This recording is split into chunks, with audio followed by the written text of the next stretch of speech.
konularning yo'lvasini yengen Batur emas, ochiqni yengen Batur degan nihoyatda bek yaxshi bir maqol tamsilimiz bor. Endi biz tibobatda ko'p qism odamlarni bular 30 yoshdan oshgandan keyin qon sug'ib, odam intayin ig'ir besiq, savrichan bo'lib qoladi deymiz.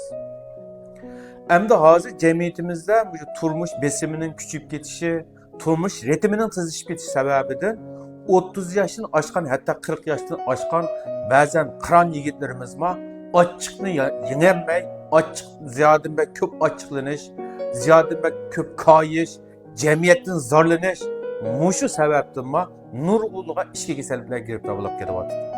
Bular ko'p ochiqlanishning o'zi doim ochiqlanish yurak ham oshqozonga ig'ir zaxm yetkazib beradi.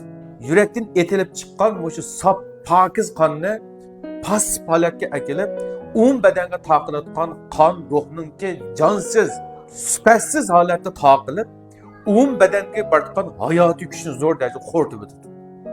Shu sababdan ko'p ochiqlaydigan odamlar odatda har xil nerv xarakterli kasalliklarga, yurak kasalliklariga, hatto oshqozon, böğrek, jigar qatorliq mushundoq rais a'zolarning xizmatining zo'r darajada chigirib ketishga sabab bo'lib qoladi. Shunga ko'nilami deganga o'xshash yo'lvasini yengen Batur emas, ochiqni yengen Batur degan shu misoldan biz ochiqlanishning o'zining odam badaniga ziyodinbek ziyonli ekanligini hamma odam biladi. Shunga tuqqanlar bu turmushga kelgan har xil besim yoki ichib pishiq dard alamga nisbatan savrichan bo'lsak, hamma ishlarga nisbatan ig'ir besiq sovuqqonlik bilan muomala qilsak degan umidda.